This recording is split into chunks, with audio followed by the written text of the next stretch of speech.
Les opérateurs de téléphonie mobile se sont-ils vraiment engagés quand ils ont signé une charte de bonnes pratiques? Un groupe d'habitants de Tanneron en doute.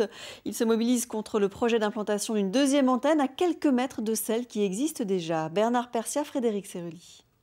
Nous avons d'abord cette première antenne de 20 mètres et Free veut implanter à 12 mètres dans ce coin une antenne de 25 mètres qui sera collée à la limite de la propriété. Les habitants du hameau de Belluny sont en colère. L'arrivée d'une seconde antenne à proximité de leur maison a provoqué leur mobilisation.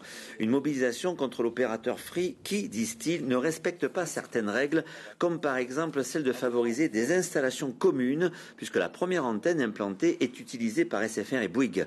Installation commune que Free refuse selon les riverains pour des raisons financières. Quand une personne de Free est venue pour prospecter pour un terrain, il a dit écoutez, moi ce qui m'intéresse c'est de chercher pour ma propre antenne parce que ça me coûtera moins cher que de m'installer sur un pylône où il faudra peut-être faire des modifications et payer un loyer. Des motivations financières qui ne passent pas auprès des riverains les plus proches de la future antenne, des riverains dont certains craignent pour la santé de leurs enfants.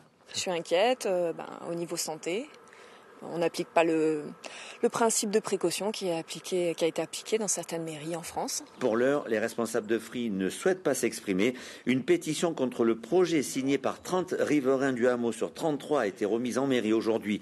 Les riverains nous ont dit qu'ils iraient jusqu'au bout, quitte à s'opposer physiquement à ce projet.